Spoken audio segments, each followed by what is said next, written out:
You're listening to the Arcane Focus Network. Hey everybody, Tom here. We're taking a few weeks off over summer. Sorry to leave you on such a big cliffhanger. The lead up to this time was pretty hectic, with Friday making wedding plans, me planning our live D&D shows, and Kieran, Jalen, and B all working on productions. Unfortunately, that meant we weren't able to bank up as many episodes as we would have liked. But in lieu of that, I'm going to release one of our Patreon exclusive adventures for you to listen to. What you're about to hear is called Edge of Eternity. It's a homebrew Starfinder series I created that follows the crew of a deep space exploration vessel. Sounds familiar now. But it's modeled after shows like Star Trek, Battlestar Galactica, Stargate, that kind of thing. You know, monster/adventure of the week. If you've only listened to Campaign 2 of Star Raiders, there'll be some new voices, but the cast does feature me as the GM, Daniel and Mark from Campaign 1 of Star Raiders, Bolty from our Pathfinder 2e podcast of Moons and Men, which Daniel also GMs, and friend of the pod Perron, who is a game developer in Australia and features on a few of our Patreon shows. A bit of a mini plug for him. He has just finished up working on Mouse PI for Hire. Anyway, the whole show is a bit of fun. It's a lot of laughs, and we try not to take it too seriously. This is the first in a series of 4 episodes, which I'm going to release weekly throughout July, and our regular show should resume in the first week of August. Should. Well, anyway, hope you enjoy it, and if you really love it, consider joining our Patreon at patreon.com/arcanefocusnetwork, where we have much more of the same and all manner of shenanigans. So, to the fans in the Northern Hemisphere, have a great summer, and to those in the South, stay warm. See you when we're back.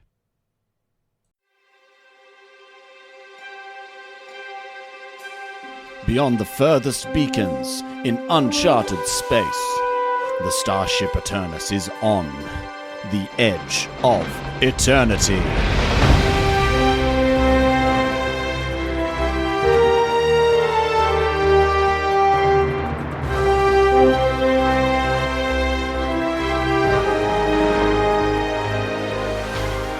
Welcome to Edge of Eternity, everyone. Our newest, and I think our first, official Patreon show. I'm your GM, Tom, and I'm here today with Daniel, Mark, Bolty, and Perron, and we'll be playing through the first mission on the Eternis. Our adventure takes place on the state-of-the-art deep space exploration vessel, Eternis, captained by the brave Captain Bark. Their mission is to explore and chart the depths of unknown space and report their findings back to the civilized Pact Worlds. Such an ambitious mission requires hundreds, nay, thousands of courageous creatures to make it work, and from the first lieutenant down to the lowliest janitor, we will experience their stories as they unfold out on the edge of eternity. Oh, it's there. It's in the name. Yeah, so that's it. He said the name. We're going to have to do that in every episode. Just work in some way of saying Edge of Eternity. We'll see. Just before we get started, I'd like to give a heads up to listeners about what to expect here. The Eternis is like a home base, and from there we'll be telling dozens of stories with different players and opportunities for different characters. Each new episode might bring new or old voices, a large or small crew, and classic or experimental characters. Whomever joins us for an adventure is welcome to bring along any character they so choose to join in the fun. So, this of course begs the question, who is everybody playing in our first episode? Daniel. No, it's always me first. Bolty. Okay. Yeah. Dan has abstained from giving his character. Yeah, it's all just surprise. Yeah. You'll find out in the show, all right? I think it's always you because you always look so excited. You always look like you're on the edge. He's my go-to man. I know he's going to get it right the first time and set the bar for everyone. It's been a while since I played Star Raiders, Starfinder, so... All right, Dan, it's not pumped. your turn. Wait. Okay, so I'm playing a human technomancer. His name is Galen Lenny Breaker. Yeah, he's Is Lenny like a nickname? Lenny is his nickname. Yeah, does he go by Lenny? Galen yeah, Lenny. Lenny Yeah. Breaker. Breaker. I want to call him his initials. Just GLP. I mean, Yo, GLB. L's not an initial though. You know me. It's an nickname. Anyway, he's kind of a pretty chill guy. He's a bit of a thrill seeker, I guess you'd say. Tech, piloting, engineering, that's sort of his game. And keeping distance. He stays sort of out of the heat of battle when he's in battle. If he's in battle. Yeah, does he now? Watch Tom Great. just make a beeline for GLB every chance he gets. And first target is... Also, Bolty, I'm not sure if you understand how nicknames work. You don't get to choose your nickname and tell people that that's your nickname. They happen organically. So, GLB. I mean, from GLB. They did happen organically in my backstory. Well, I haven't read it, so I wouldn't know. You win this round. Share it with the group. He's technically correct. The best kind of correct. I mean, yeah, based on recent conversations, apparently you can't give your own nickname, but I have in this case. All right, Bolty, your time's up. All right, let's go to Mark. Mark, it's been a minute since you have recorded with the crew. It so has. How you doing? It's been a hot minute. I'm good. I'm pumped to be back playing some Starfinder. I have rolled myself a Shirin Mystic, which for Paizo copyright reasons is not called Keskadai. It's called Zil. And Zil is onto his second career. This time on what was the name of the ship, Tom? The Eternis. Yeah. This time on the Eternis was meant to be a nice, relaxing second career for Zil after spending the first part of his career running cargo and all sorts of things through the galaxy. He decided that was a chumps game after giving all of his credits to the big corporations, and so he's looking for something cushy aboard the Eternis. So he's always had a love of magic. Hadn't really doubled down on it during his career as a smuggler or delivery guy, but yeah, went and got a job in the magic department on the ship and was hoping to just lay low. But he's proved himself against his own will a little bit on a few away missions, and now he's top of the pops every time there's an away mission going on. Well, Much I'll be to the his judge of chagrin. that. But he's Oh, that's certainly up fine. there. Leave him polishing wands back in He's back in like- home base. Polishing his wands, okay? Hey, not just his wands, all the wands. All the Any wands. wands that Right. needs a polish. Wow. The Zil magic is department, Does those Zil wands keen for. are Yeah. polished. Does Zil have multiple arms? Is he just Mate, polishing yeah. wands Shirin. all over the Yeah, place? yeah.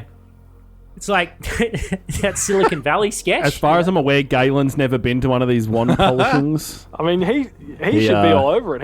He'd be using a wand, wouldn't he, as a technomancer? No. I wouldn't say so. Guess not. Okay. No. Ooh, tough Someone's crowd. never played a technomancer. What an idiot. All right, let's jump over to Perron. Perron, before you introduce your character, this is your first outing. It is. The Arcane Focus Network. Yeah, long-time listener, first-time player. Loving it. Thanks for having me on board.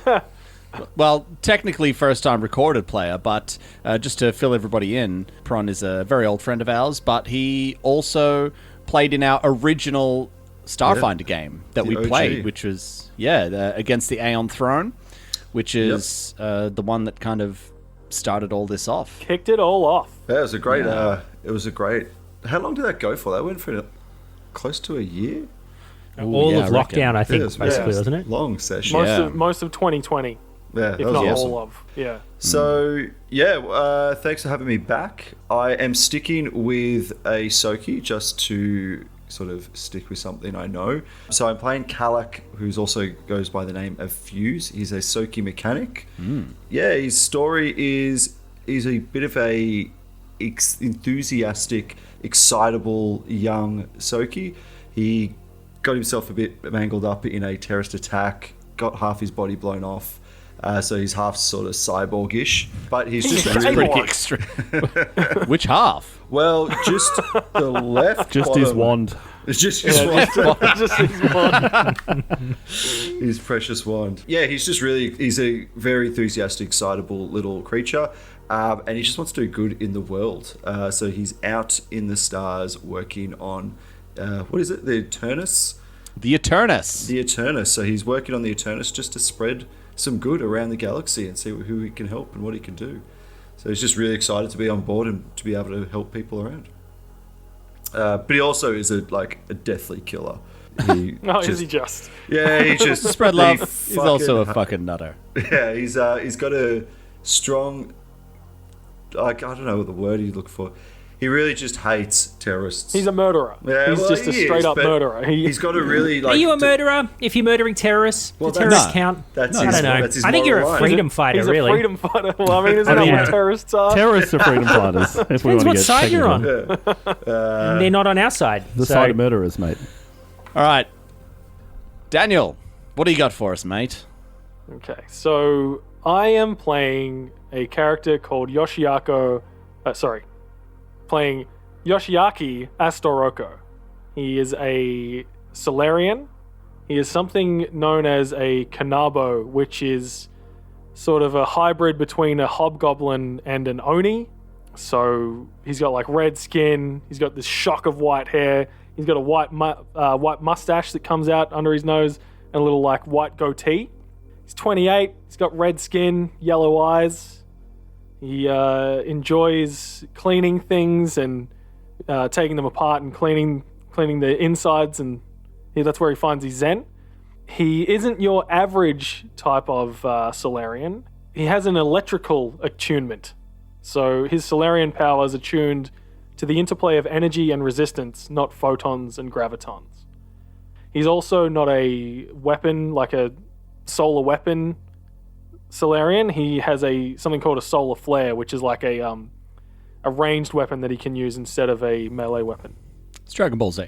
Sure. Like Tien. Okay. It is. Bolty knows what's up. He's right. Yeah. Yeah, he's from a royal family. Oh. Like a lesser known side of a royal family. And he's currently in exile. What better place to hide than at the edge of eternity? Oh! Very good. what was his name again, Dan? Yoshiaki. Yoshiaki. And Bolty, what was your name again? I'm just writing down the names so I don't have to ask him 7 Lenny. times. Lenny? Lemmy. Lenny. Lemmy? Like Lemmings? Lenny. Lenny. like Lenny. Leonard, but Lenny. Leonard. Lenny, like, he's not supposed to get his eye, he's not supposed to get pudding in it. Just call him Leonard. Leonard. Gay Leonard. Len. I'm writing that down. Leonard. There we go. Now, what are you called, Alex? Perron? Kalak. Galak. Kalak. C-A-L-A. Kalak. Yeah, like a Cadillac, but without the D. C-A-L-A-K? C. C. No, it doesn't matter.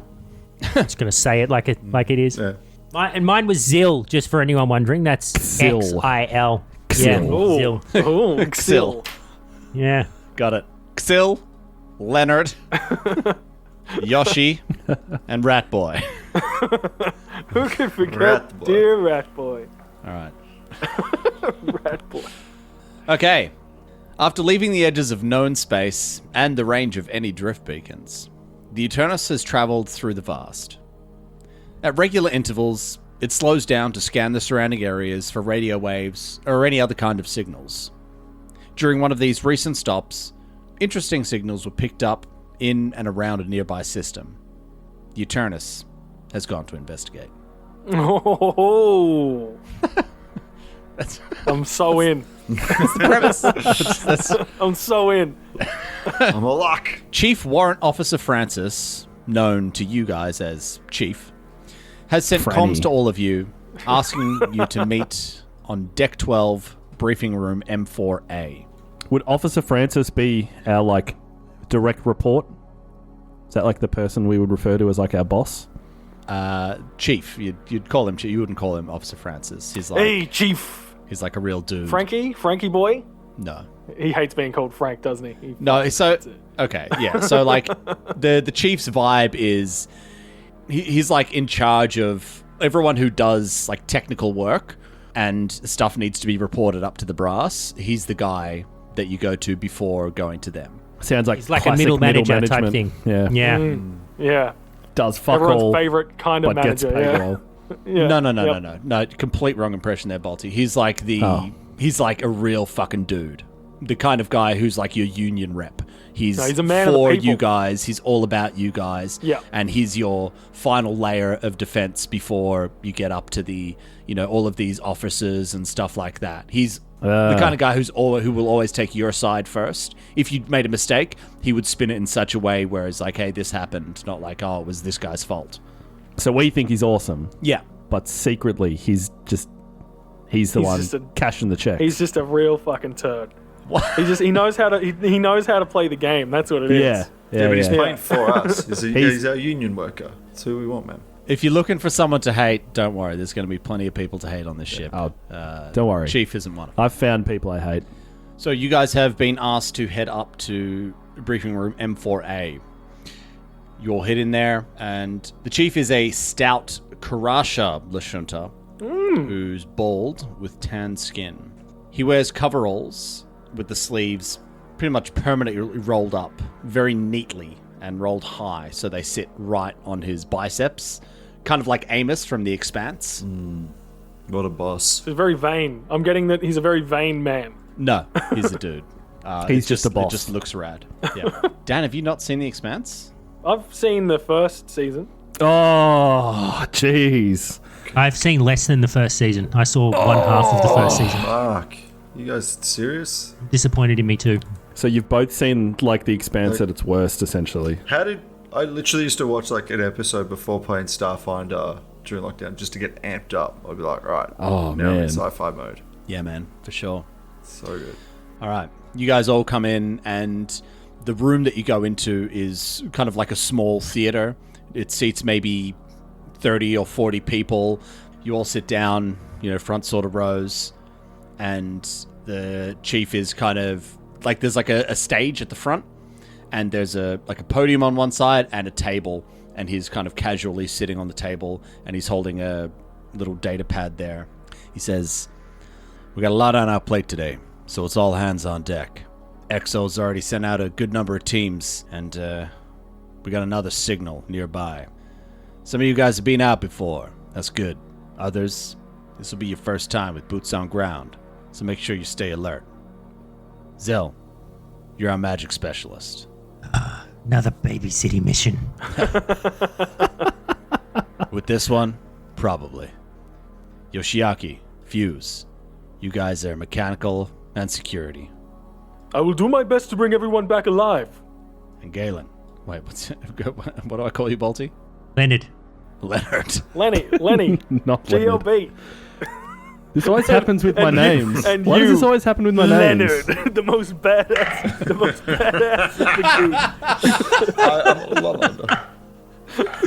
group. Leonard, the baddest of them all. Engineering and tech. Now, you guys aren't going to be alone on this, unless we get a repeat of last mission. Yoshiaki kind of raises an eyebrow at you. He just kind of shrugs. Ensign Burr is coming with you to be the face of the Eternis. Mission protocol states that he's the only one authorized to make any kind of agreement with these aliens. And you all know Ensign Burr. He's a rich boy dweeb, bit of a brown nose. He's a human, and so because of his relatively short lifespan to a lot of the creatures on this ship, he often puts his career progression before anything else. Not afraid to walk all over people, that sort of thing. Doesn't have a lot of like practical field experience either, but it's a classic he's one of those douchebag. kind of officers. Yeah, massive douche. All right, that's about all I have for you. Ensign Burr will be in here in a minute to fill you in some more. Any questions about being on the ground or anything else before he comes in? Can you describe the planet to us, Chief? I would like to know what I'm getting into. Sure. He looks down at his data pad and starts messing around with stuff. And then he turns around, there's a big screen behind, and he just, he like flicks, and it just appears on the large screen. Oh, wow, it's on a hologram? It's just a screen? We're in space, Tom, come on. It's a hologrammy screen. Okay. Yeah, it's a hologram just an inch off the wall. Just put your 3D glasses on. I thought it was pretty cool that he could just like, he doesn't have to pair the device. It's already, he can just throw it. No? Okay. No links to click. No, exactly. Yoshiaki leans back. He pulls his standard issue 3D glasses out. Puts them in. Right. You might want to get the 3D glasses on for this one, boys. Oh, no, man. You don't need the glasses. You just got to, like, cross your eyes a bit. And it kind of works. Oh, man. Yeah, totally. Lenny, have you reported in for your routine drug test? Yes. All right, good man. Okay. Yeah. So, No more a questions. little bit about the planet. And you guys see on the view screen this small-looking planet appears, and it's just rotating very slowly. This one's a bit of an interesting one. It's a tidally locked planet. The side that faces the sun just so happens to be about a perfect distance away. It's a pretty temperate sort of climate. Not too hot, not too cold. Ah. Mostly appears to be mountainous regions, a good amount of greenery. Preliminary scans say that there's some precious metals there, oceans as well. The main settlement that we can see is more of on the coastal region of this one main continent that seems to take up most of the sun-facing portion. The dark side, we can't get a lot of info on. The weather's pretty bad. Storms, ice, blizzards. Everything seems to be pretty dark through there. What about the inhabitants of this planet? Are they going to give us any trouble? Can't speak to that, but that's where you guys come in. We trust you, and we trust that you're going to do the right thing and keep safe on the mission. What do we do if Ensign Fuckwad wants to pull another shit deal like he did last time we did this? All right. Now, I'm going to pretend I didn't hear that. But if something goes down, then you keep the chain of command, Sil, okay? Ensign's in charge when you're there. I can't promise anything. Again, I'm going to pretend I didn't hear that. But Chief, what if he is making ridiculous decisions like he did on Barkwar 4? Or Epsilon 1, or 2, or 4. Or 7? Okay. Remember okay. that time he was trying to negotiate with a squirrel for some nuts? I It was remember ridiculous. He thought it was like the leader of the thing. It was just an animal on the planet. that. We kept trying to tell him, and he had no interest in listening to us. All right. I hear you, and I understand you. Now, between you and me, Exo Cutter has had a bit of a chat to him recently, so hopefully there's not going to be anything so left field that comes out of his mouth. But if you guys are going to be in danger, then of course you do what you need to do. Of course. Making positive contact is good. Cataloging is a close second. Not everybody in this galaxy is going to be friendly towards us, and that's just something we have to accept. Right on, Chief. I'm looking forward to this. Looking forward to having you out there. It's been a little while, but glad to see you back on the ground. Are we thinking atmosphere is going to be okay? Good question. Yes, atmosphere is breathable for us. Mostly oxygen, negligible levels of everything else. Should be okay. All right on. All right. And you guys wait a couple more minutes, and then Ensign Burr comes in. Chief stands at attention immediately, and he calls for you guys to do the same. Says, Officer on deck! Zil just doesn't really move at all. Kalak stands with some sort of posture, looks around. No one else is standing. Yoshiaki stands up. He understands the chain of command, so... Yeah, Lenny does like a real half-ass, like two-finger, like, what up? Yeah, Chief gives you the look, Zil. Zil reluctantly stands up to half attention. Sends a telepathic message just to Yoshi saying, "Oh, you're such a fucking suck up. Why do you let this guy tell you what to do?" It is the chain of command. He just turns. He turns directly to Zil. It is the chain of command, Zil. You must respect your officers and those above you. Otherwise, everything else will fall apart. Respect my balls. Do you have balls? I don't even know. Does Sharon have balls? Probably not. They've probably got an egg sac or something. I don't know. Just shit eggs everywhere. We're like those, we're both sexes. We can inseminate ourselves. That's why I'm polishing the wand. So right. All right. Ensign Burr walks in, posture a little bit too straight, shoulders a little bit too far back. So it just looks a little bit awkward. And he's holding his own data pad. He says, "At ease, gentlemen. The ensign goes and stands behind the small podium, and he's like I said, a human. He's got quite a thin build, a bit of a gaunt face, and he's got slicked back blonde hair, very pointed features. Gentlemen, you've all been selected to be a part of my away team. I've worked with some of you before, and you also come highly recommended from the other officers that you've worked under, so I know that you can perform. Yoshiaki, nods graciously. As Chief Warrant Officer Francis may have told you, we've had a lot of contact over the last 36 hours. What sort of contact have we had? We received a direct reply from our broadcast message from planet designation IW037, known locally as Kovor. The translation engineers are still working out the kinks, but from what we're able to gather, this planet's a tidally locked, habitable planet with a breathable atmosphere.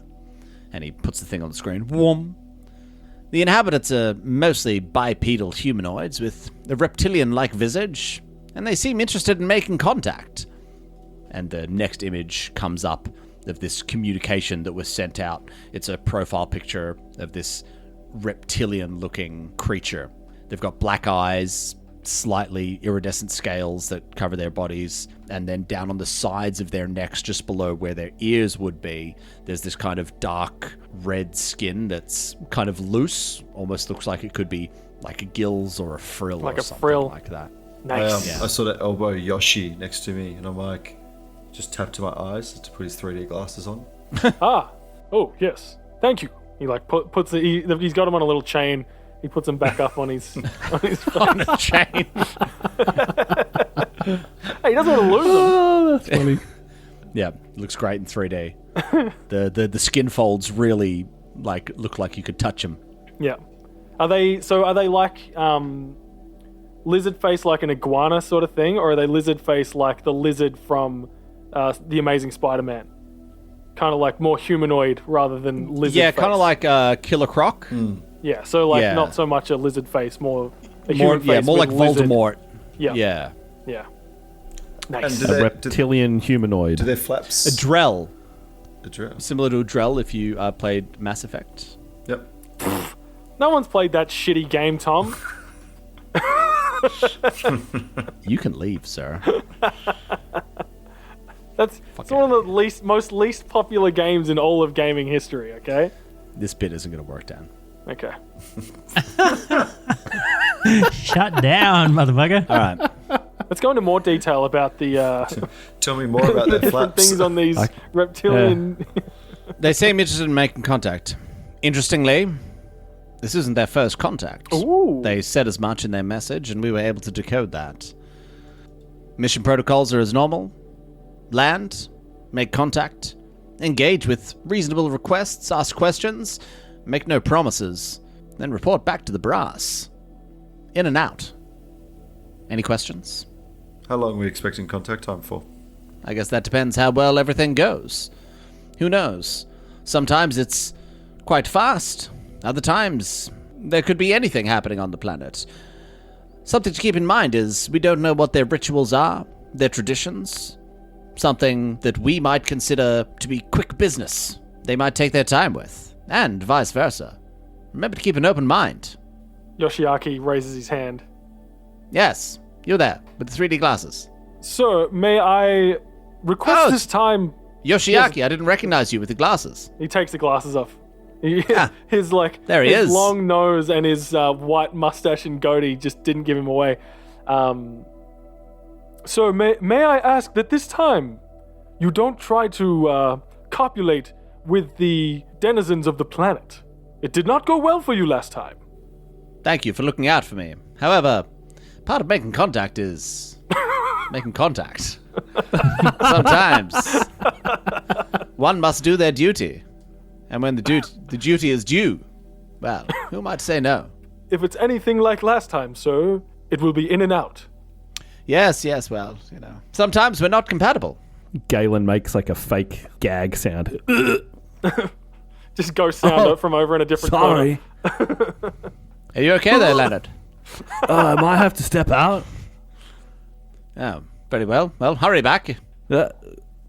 Oh yeah. And he gets up and does a stretch like he's been holding in a yawn for like the last 10 minutes. Well, I don't think we've got any more questions, so like maybe we just get ready to go. Now speak for yourself. Anybody else? No, let's get going. This is going to be sick. Let's do it. All right. Get your gear together, get your equipment, and meet me in Docking Bay 4 in 2 hours. Dismissed. As he turns around to sort of walk off, I just cast token spell and soil the back of his pants with like a big shit stain. And don't say anything. We'll see if the Chief notices this. Oh, yeah, no shit. Natty 20. Chief sees it. He gives you, like, the fucking look. I just very quickly cast token spell again and clean it off. Shakes his head as you guys all depart.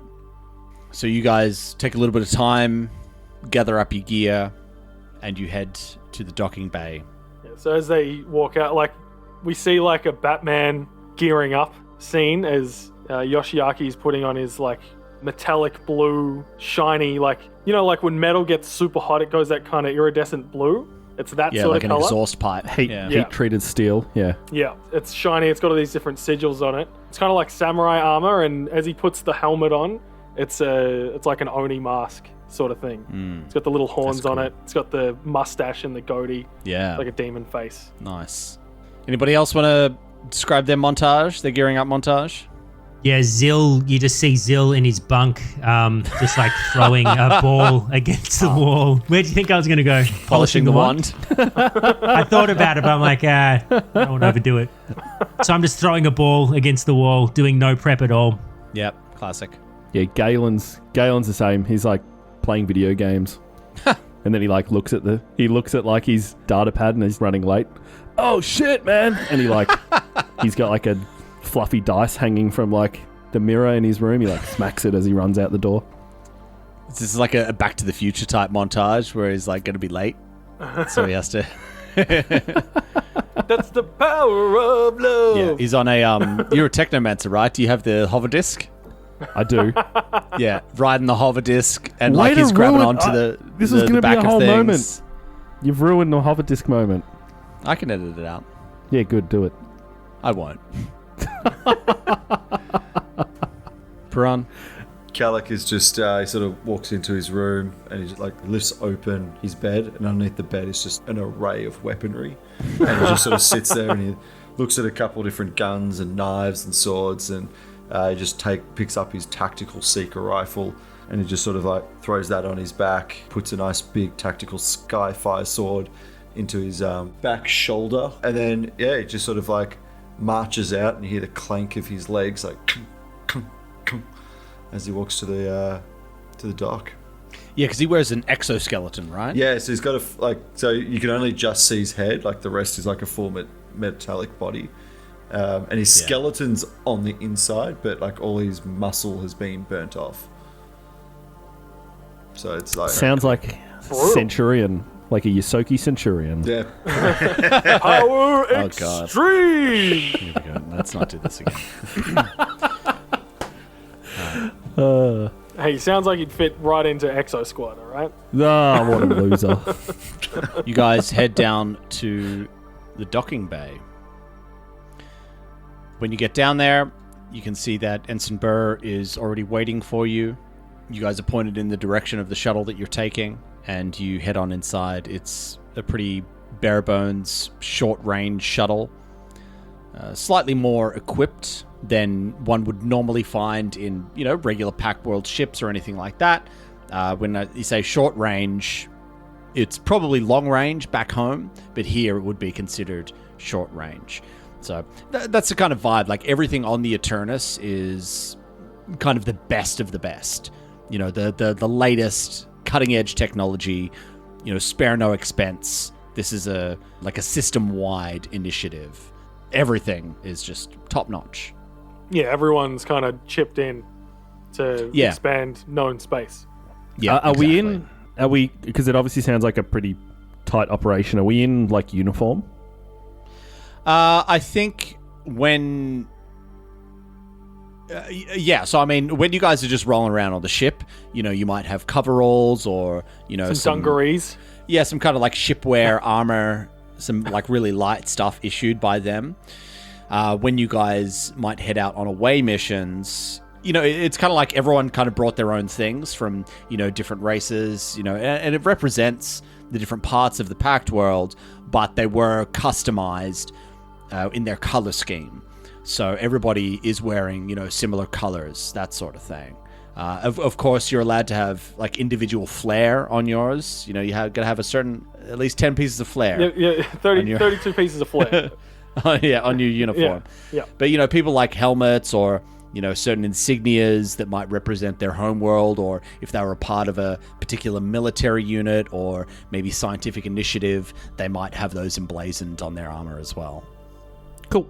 Do we all have a little, like, Edge of Eternity sigil that we put on where our breast pocket would be? Like a ranking badge or something? I would say Eternis. Yeah, that's the one. An Eternis sigil. Yes, everybody does have a little Eternis sigil, like a shooting star, and then it just says Eternis just below it. And it has a strange red blinking light that no one's ever questioned. Now, question is, who has the highest piloting skill? +8. I got a +7. I got a +4. I got a +14. Oh, yes. Jesus So Christ. glad I did not spec myself up to be a pilot. And fly a ship. Okay, great. Leonard, why don't you take the pilot's seat? Oh, yeah, man. He puts he reclines the seat right back and sits with his legs up over the armrest, slouched across. Yeah, just full part open. Driving with one stick, one-handed. Yeah. Yeah. Does he put his fuzzy dice above the above the viewfinder? No, they stay in his room. He's got a little surfboard on a chain that he like hangs from there, and then a bobblehead that he puts Bobblehead down on hula the girl. dash. Yeah. Nice. Nice. It's a hula kasathan. Oh, look at something. Like all four of the arms are doing a thing. Yeah. All right, you get clearance to leave the Eternis. You fly out, and you head towards this planet. All right, everyone, hold on to your butts. We look back at the Eternis, and what does it look like, Tom? Oh, it looks like a ship. Yeah, Oh, fuck it. nice. Yeah. So descriptive. I'm there. It's a big, good ship. A big, good spaceship. Calic sort of sits earnestly next to, what is your name again? Leonard. And just sits there watching. Just watching all the buttons that he's not actively pressing, but just excited to be right next to the pilot. Oh, yeah, man. Most of these buttons are for show. But do you hold the stick? Most of the time, I guess. Yeah. When you're, cruising, you don't... This is fine. Right. So you just sit in the chair. It basically flies itself. Cool. And watch this. And he, does a barrel roll. Hey! Please don't do that again. I wasn't mag-locked in. Hey, I saw there was a gap in, the ship diagnostics. I had to test it, Well, give me fair warning next time. Yoshi, put your seatbelt on. It's very important. Oh yes. Where I'm from, we never wore seatbelts. Zill just, from the back, just casts Psychokinetic Hand and, pushes the stick forward really violently. Everyone who's not wearing a seatbelt flies out of their seats. Oh, we're doing this, are we? And then Galen casts Psychokinetic Hand back and pulls it back. Whoa! Look out! Psychokinetic high five, it is Psychokinetic Hand, just pow! Oh, yeah! All right, gentlemen, that's quite enough. Oh, yeah. Let's focus now. Anyway, we're approaching the planet, okay? So everyone just chill out. Good advice, Leonard.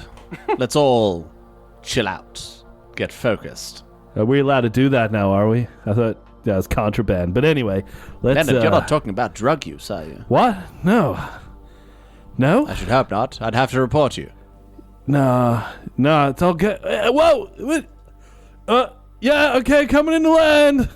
All right, everyone, quiet down. We're getting some comms. All right, patch it through if it's important, Leonard. I know, they're gone already. Oh, okay. They didn't ask for you. It was the wrong number. Of course. You're the pilot. Yep. Everybody, quiet. Let them concentrate. And you fly down. And as you approach the planet and you break through the atmosphere, you get a good look at this planet. You can see that it is arranged in a series of rings almost. So the coastal region of this main continent is where the city is. Quite a big sprawl, not particularly vertical, but still quite a surprising amount of green in the city as well. The next ring around that, you can see, because of the different colored squares, is farmland. And that kind of rings all the way around. And then beyond that, everything gets a little bit darker. You can see there's plumes of smoke and everything like that. And then mountains beyond that. And it's marked on your map. That's like the industrial and mining sort of area as well. This is like an industrial era I was gonna say, race of people. They're not like spacefaring yet and shit. that's my question. I was wondering if it was more primitive, or are they sort of got nice high rises and skyscrapers in the city? Yeah. So as you approach, you can see that the cities are quite modern.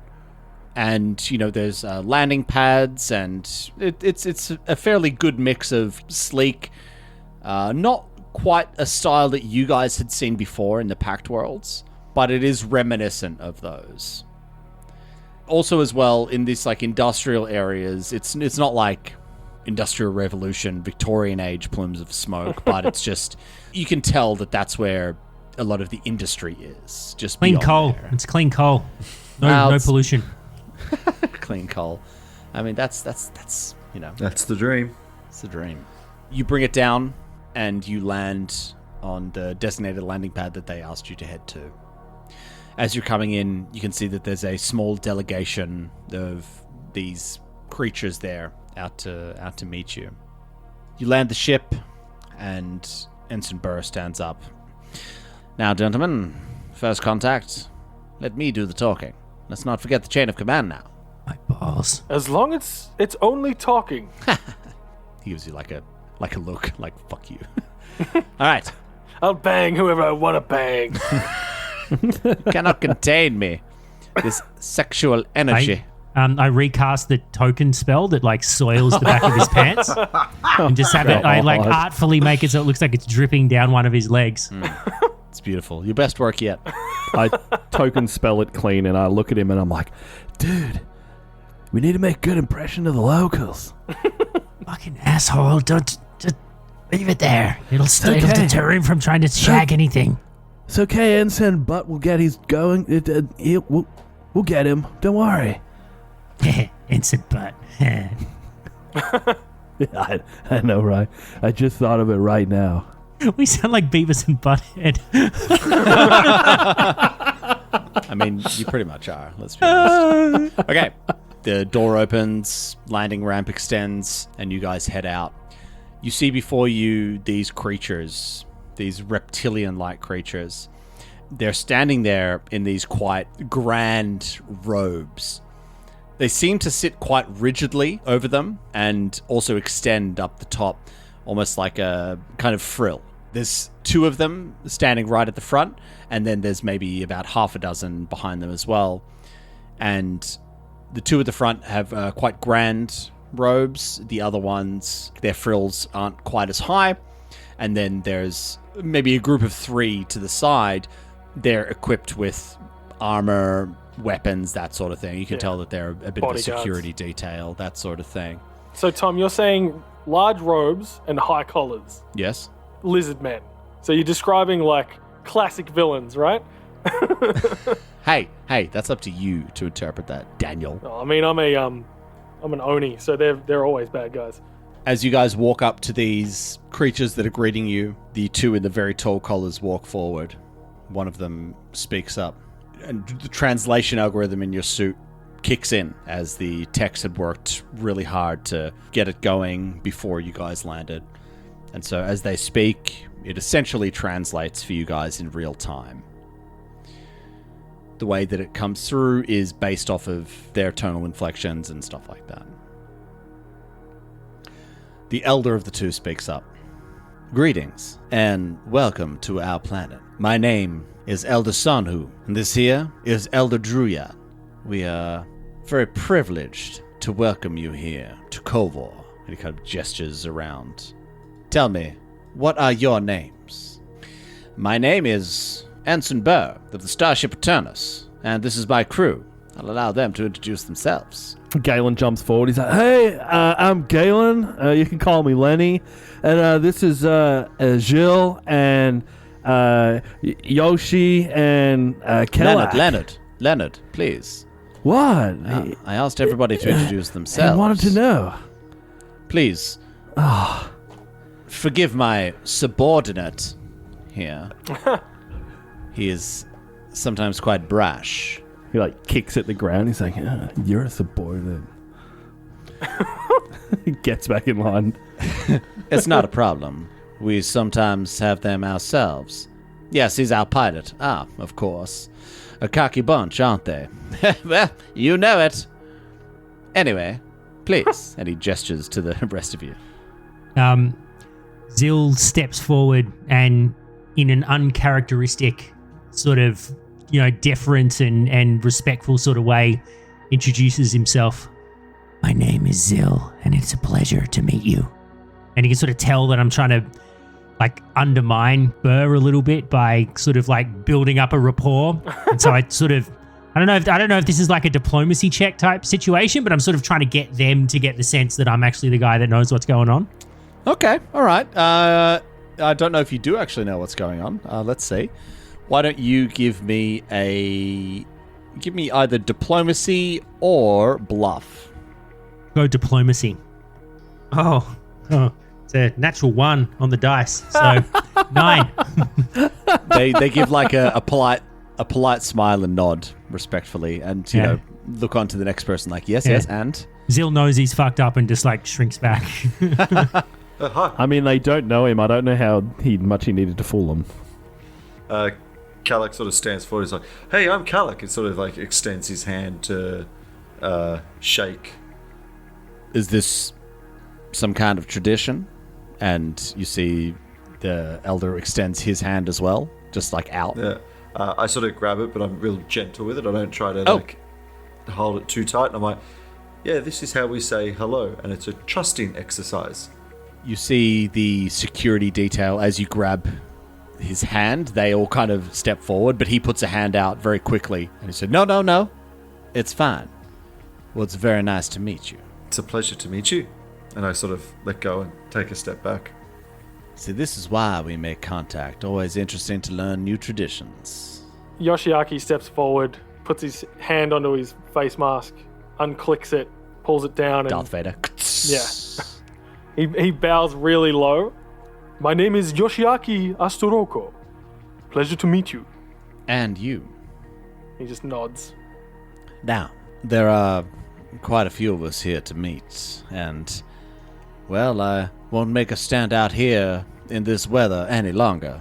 And the weather's quite temperate. It's actually quite nice. He's a lizard man. He should be soaking it up. Literally. In the sun, he's like... He rolls over on his back. Come on, I mean, Tom, seriously. Lizard men, big robes, high collars, southern accents, really setting this up. You'll wait till you hear this next part. And he smiles at the rest of you and says, I am so glad to welcome everybody on a day such as this. You will be our honored guests. Ritual sacrifice. For you have come at the right time of year. Yeah. For we have the Ascension coming up. The biggest celebration that we have on our humble planet.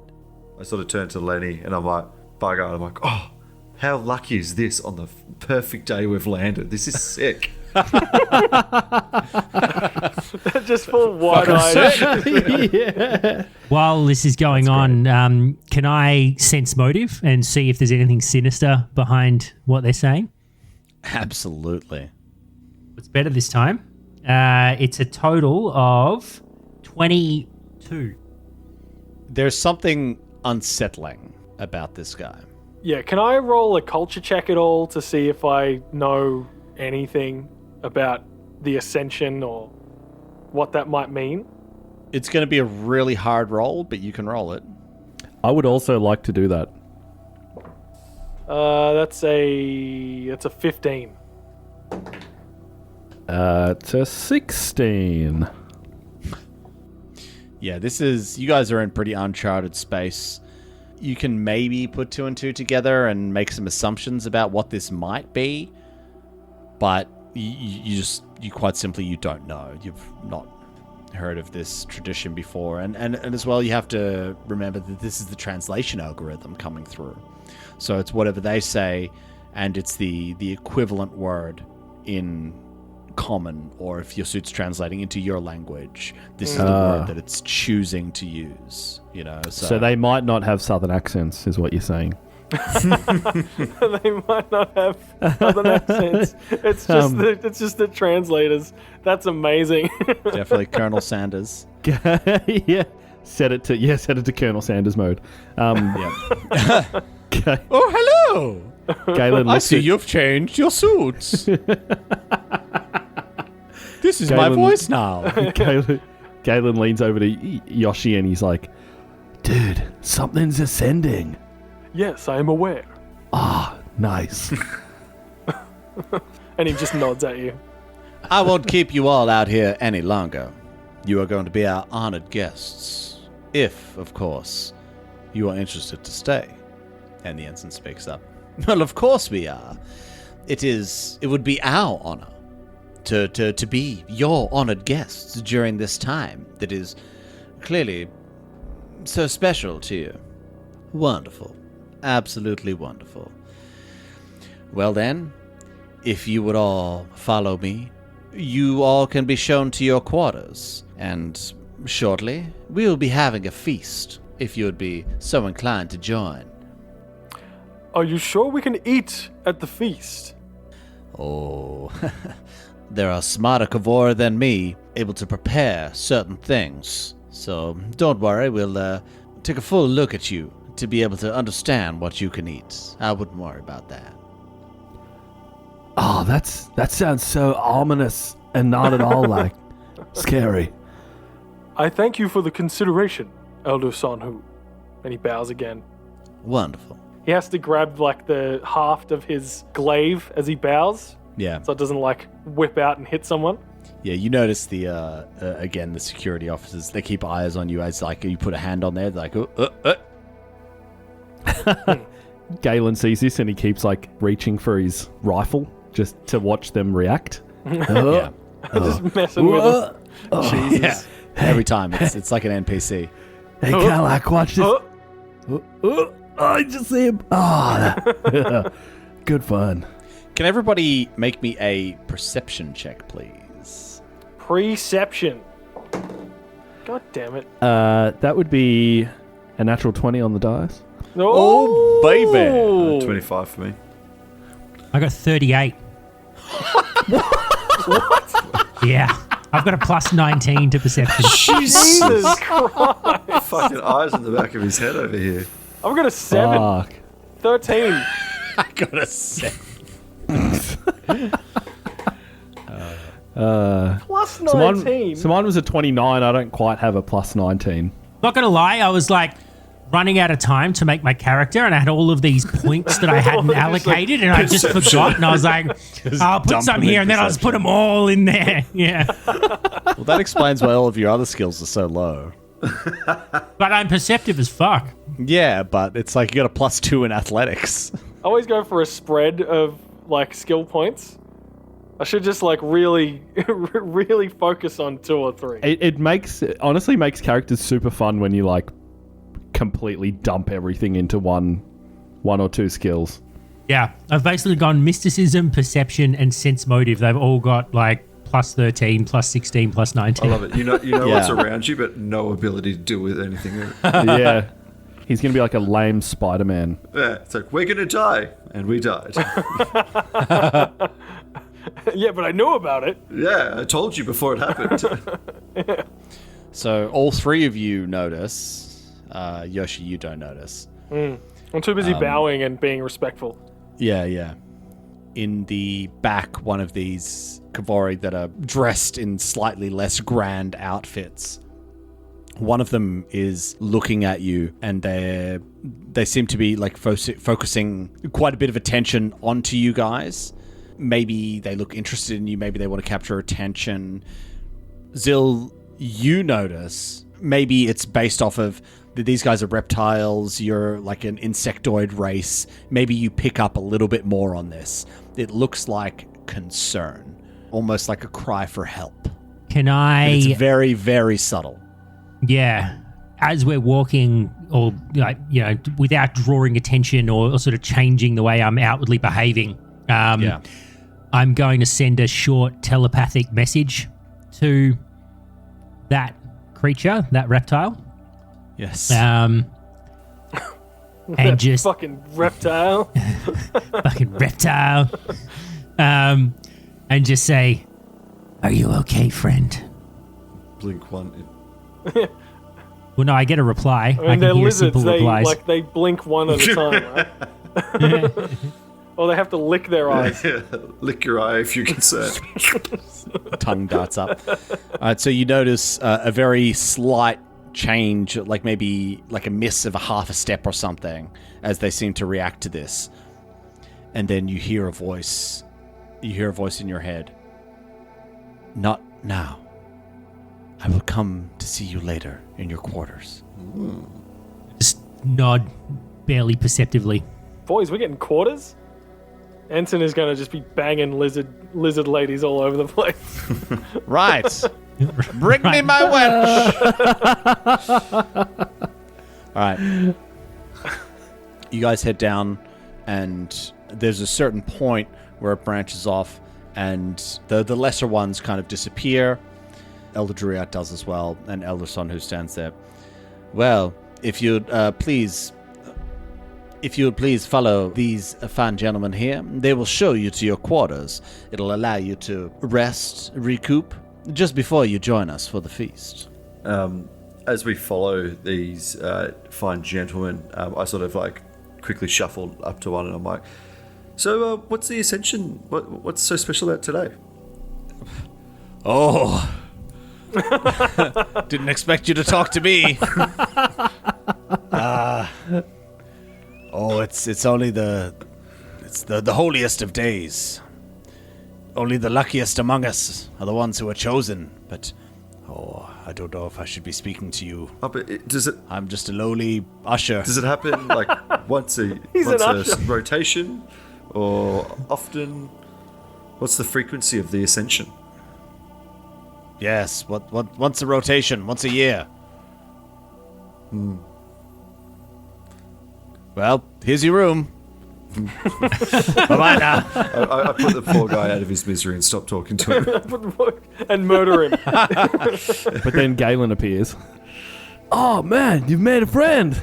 Hey, friend. Yeah, Lenny. I'm Lenny. This is Kalak." Oh, you were just talking to Kalak. You already know that, probably. Did you know that? He runs away. Wait, come back here. Then he chases running. after him. What? Security officer steps out. All right, that's quite enough there. You head back to your room.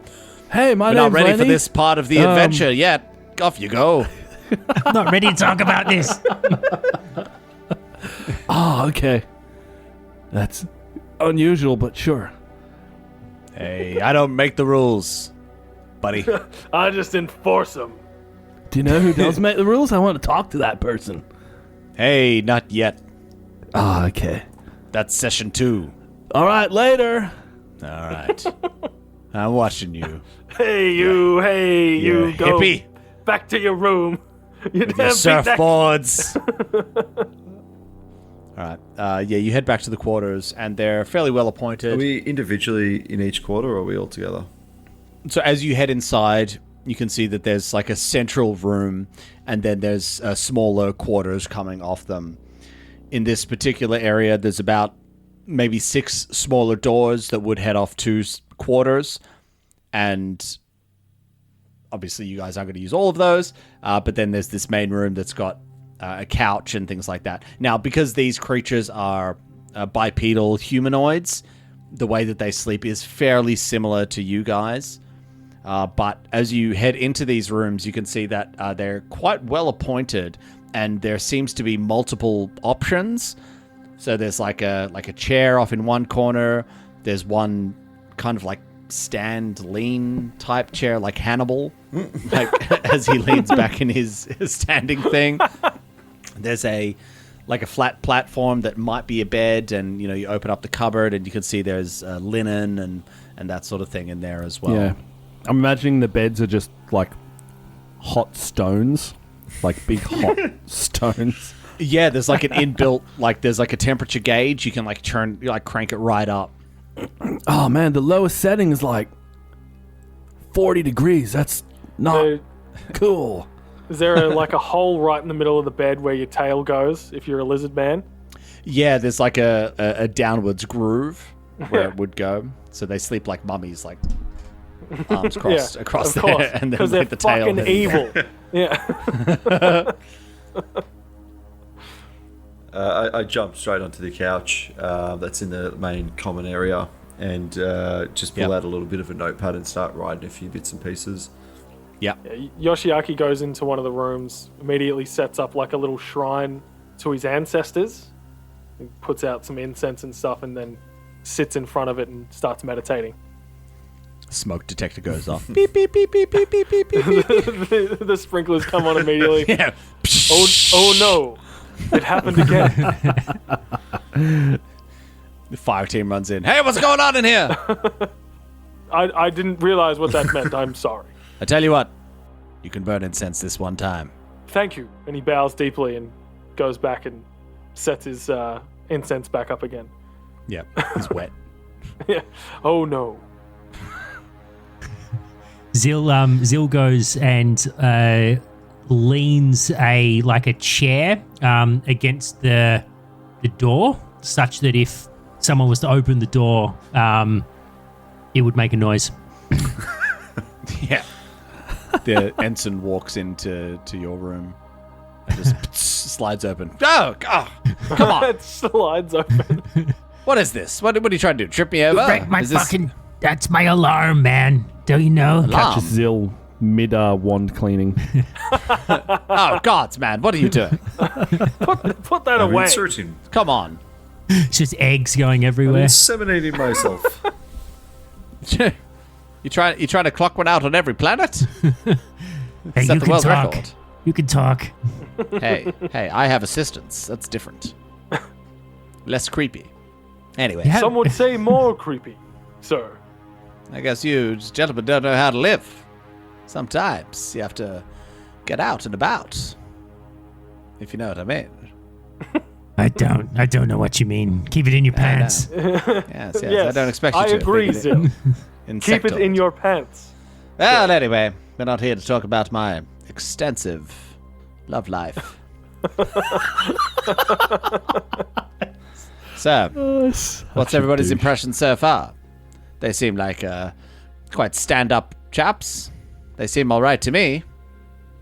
Well, they would seem all right to you. How about this? We'll make it a deal. You go first on the ascension thingy. Whenever they call someone up to, be involved, you go first, all right? Given they're so upstanding. Yes, I wasn't quite sure about this ascension business. I guess we'll find out everything about what it's all about later on. Yes, by seeing what happens to you. Yes, that is true, Jill. We must participate where we can in local traditions. Are you not the least creeped out by them? Not even a little bit. You know, why would I be? We're making new contact here. Come on, man. Live a little. Thinking with the wrong head.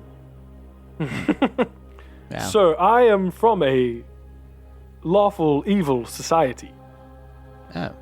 And Should I put you down? he just looks at him sternly. Oh. Yes, go on. I would exercise caution when dealing with these Kovori.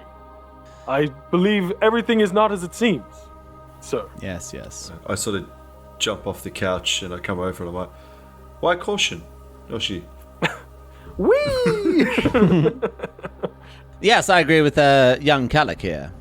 Why exercise caution? Wait, you agree with the question? No, I agree with his inquiry. which seems to be aligned with mine. Come, man. You've been on too much of the gear. So I have seen many episodes of sci-fi fantasy shows, Oh, please. and they all end the same way. The ascension will involve some kind of sentient being sacrifice. Yeah, but that's just a story, a fantasy. We're in real life here, Yoshi. Exactly. And when you say sci-fi fantasy, do you mean fi fantasy? I don't know what you mean. Please speak in plain language. No, that's okay. And he like puts some earphones in and starts playing like Doom on his data pad. Damn it, Leonard. Well, if everybody else is all good, I'm going to change into my formal attire before we head to the Ascension feast. What's our formal attire? What do we need to put on? Oh, I don't know if you brought formal attire, but I always come prepared. And he just walks away. Still got the shit stain on his side in formal Yeah. attire. So yeah, currently like he's wearing armor, that sort of thing. But this guy's a pretty big tosser, so of course he's brought a change of clothes and things like that. It's unlikely you guys would have done that. In my culture, this is formal attire. And he just looks at his sweet armor. And Kalak sort of leans next to Yoshi. He's like, so, do we need to be worried? Like, do you think that they're going to do harm to us? I thought it was just going to be like a ceremony of sorts, like a church ceremony. All I will say, Kalik, is be on your guard.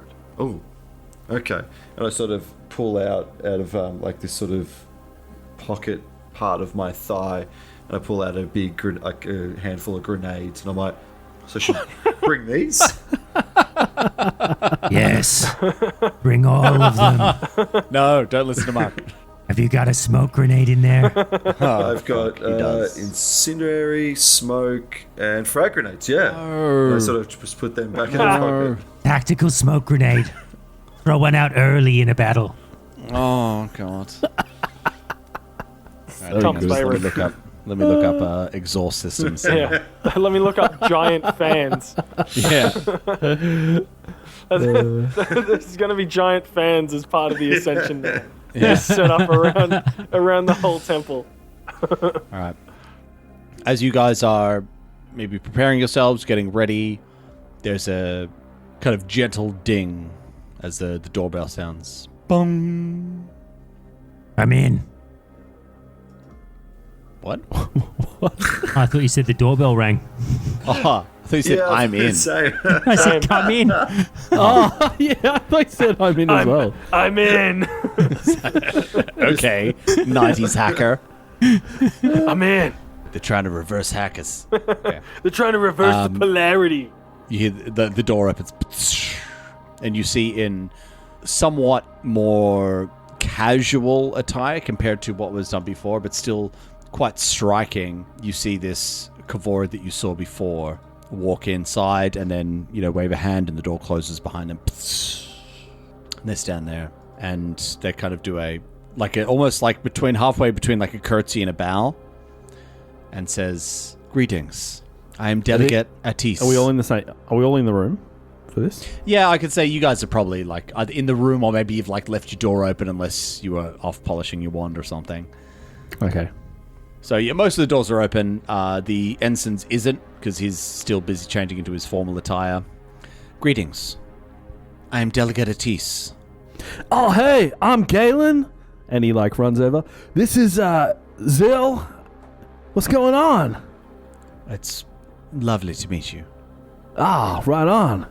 Gnarly, dude. And she looks over at you, Zill. "You spoke to me before. Yes. You have telepathic abilities?" Yes, I do. My kind can talk mind to mind. Fascinating. Truly fascinating. I just give her a telepathic message saying, if Captain Buff tries to talk to you, just ignore him. Avoid conversation with him at all costs. You hear the response back. "Is he a liability?" He's just a massive douchebag. If he tries to show you his collection of wands and trophies, just avoid at all costs. Very well. I will. Kalak just standing in the awkward silence of the room while these two look at each other. Yeah, we're not actually saying anything out loud. We're just communicating in our heads. Galen's like walking around them, like waving his hand, like, what's going on? What are they doing? Oh, You looked concerned back there, my friends. Was there something on your mind? Yeah, and if you weren't already, she speaks out loud. Yeah. I don't know how much time I have here to describe this to you, but... Well, I can say that I'm glad you've arrived at this time, but also wary. This is a dangerous time for you to be here. I don't think anybody else would be able to tell you this, but the Ascension is a dangerous time. They take away some of our people. Where they go, what they use them for, I don't know. I take a step forward and look her in the eyes and say, as well as communicating with telepathy, I have a way for you to explain lots of information to me in a very short time. If you will trust me, this will be a more efficient way to communicate. And I step forward and put my hands like on key like pressure points on her head. Get your hands off me! And I cast Mind Link, which allows her to communicate up to 10 minutes worth of information in an instant. So I basically get her to download in some sort of mind meld type situation everything there is to know or everything she knows about the Ascension. Fucking wow. massive. Absolutely massive. She gingerly nods at you and she closes her eyes, and as you put your hands on her, there's this this gasp, and there's just this rush of information that just assaults you. You're taken back to a small, dark room, and you see Eternis, much younger, smaller, wake up with a gasp. She hears sounds in her house, this kind of clicking, scraping noise. She gingerly stands up and starts carefully tiptoeing towards her door. She gets to the door and she puts her head against it as if listening. She says, Yana? Yana, is that you? There's no response. She furrows her brow, cracks open the door a little bit and stares through, and you see like the light spill onto her face as she's looking out, and you see like her eyes just go wide. Her expression is just horror. We see what she sees. There's these quadruped insectoid creatures that have this like long black form that kind of move. It's like in the shape of an S. They've got these wings and 4 arms, and they're grabbing on to this younger male Kavori and dragging him out. He's not conscious, and they're just like pulling him out. And one of them, there's 2 of these things. As one of them like turns back around, you can see it's got maybe a dozen green glowing eyes, and she gasps and quickly moves back away from the light of the door, not closing it so as not to bring attention to herself. And she just holds her breath, and then she looks back out, and they're gone. The next day, you can see that she's kind of huddled in her bed, rocking back and forward, hugging her knees, and her mother and father burst in. Eternis! Eternis, we are blessed! Eternis, your brother has ascended. We are so blessed, my child. And they keep on going on, talking about how good this is for their family, what this will mean, how he will help their race improve, help the harvest, help the industry, help everything, help society move forward. But she's just 1,000-yard stare, just kind of rocking back and forth. And then you see, in quick succession, dozens of these Ascension feasts that are happening, and these celebrations that happen afterwards. There's images put up all over the place of all of these different Kavori who were ascended, and they're praised. They're called saviors. You know, everybody's so proud to have them be ascended. Each year there's a dozen of them that ascend, and you also get some flashes almost like attempts at organizing some kind of rebellion or resistance.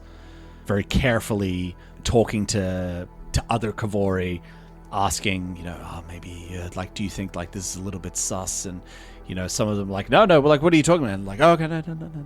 And mostly it's like that, but there's maybe a few, maybe a very small handful that are like, yes, I too think there's something going on here. And all of this comes to you in moments. And then as you pull your hands away,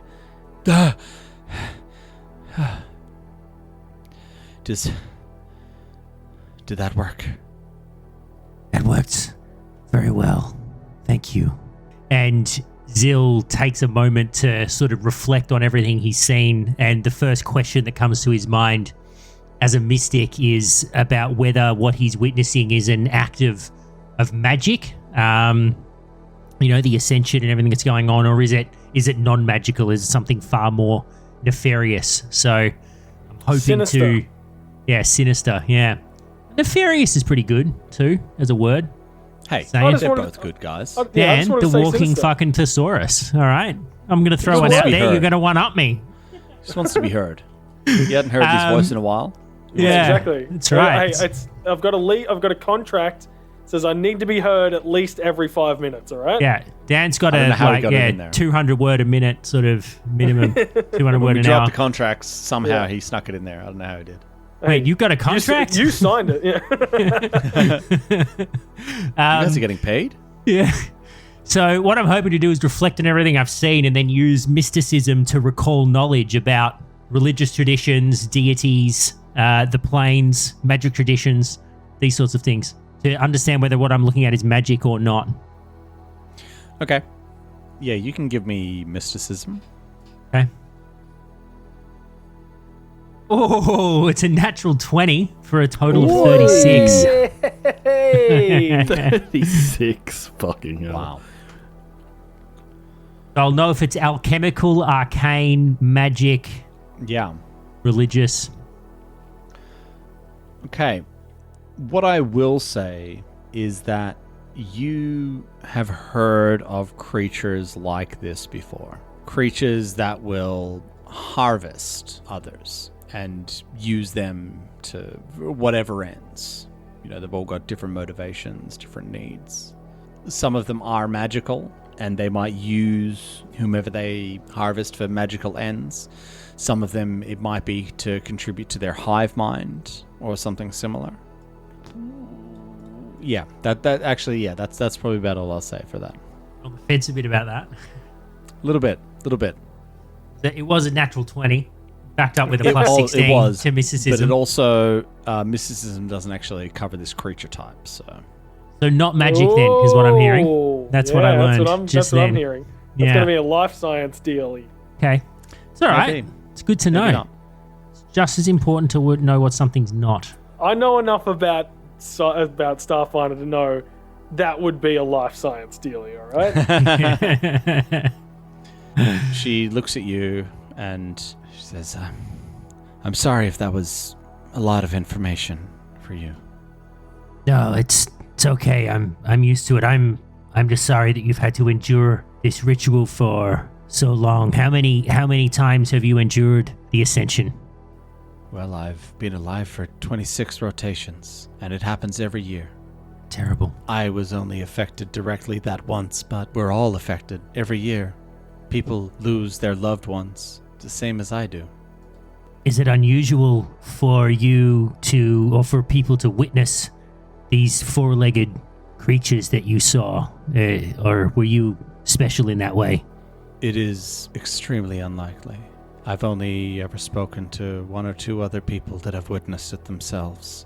You have, books or texts that show depictions of these creatures, like ancient ones from your history? Has it been going on for as long as there's been written record? No. I think that is where you come into it. You see, I think that boom, boom, boom, boom, boom, boom, boom. And the door just starts getting bang, bang, bang, bang, bang, bang. And she stops and she looks around. Boom, boom, boom, boom, boom, boom. Open up in there, come on. Oh, whoa, man. The room service is really aggressive here. Is there any windows or ways of escape for her here? No, there's not. Okay. Yoshiaki gets up from meditating and goes and opens the door. Yeah.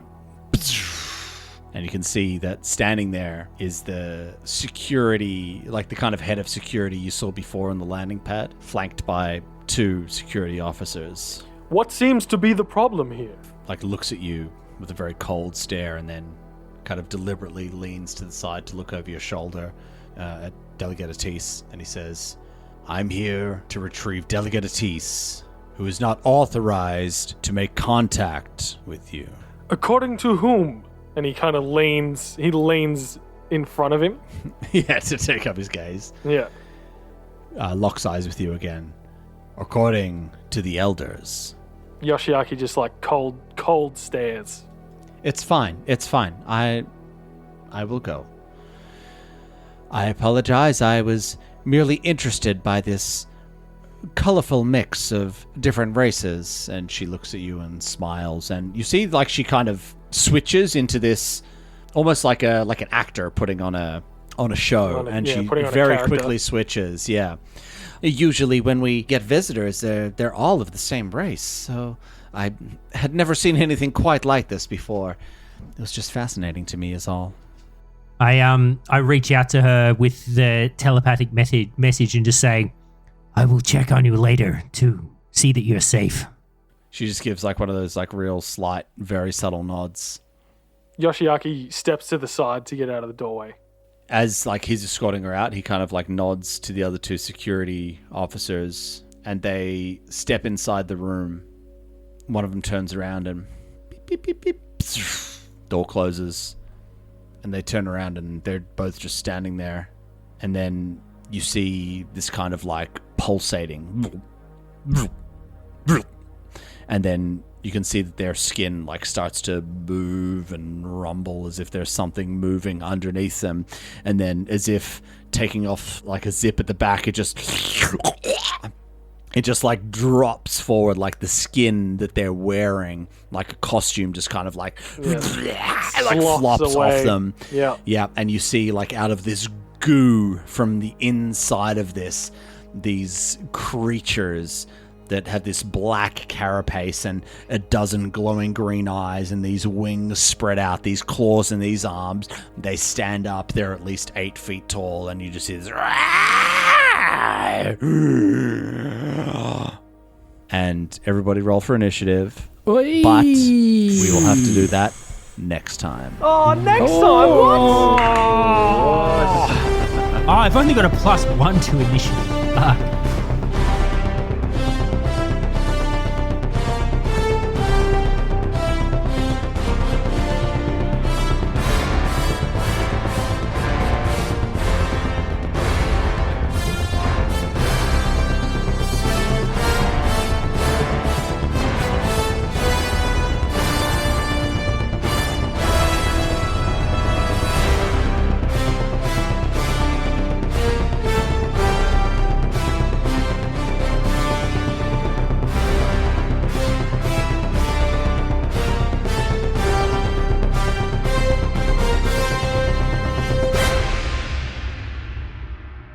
Mystic! Loved all the little mystic shit I could pull in that RP just there. That was nice. You really threw Tom a bone there to be able to get all that exposition out, right? Oh, did you see him frothing? Yeah. Did you see him frothing? Looking for more adventure? Head to arcanefocusnetwork.com.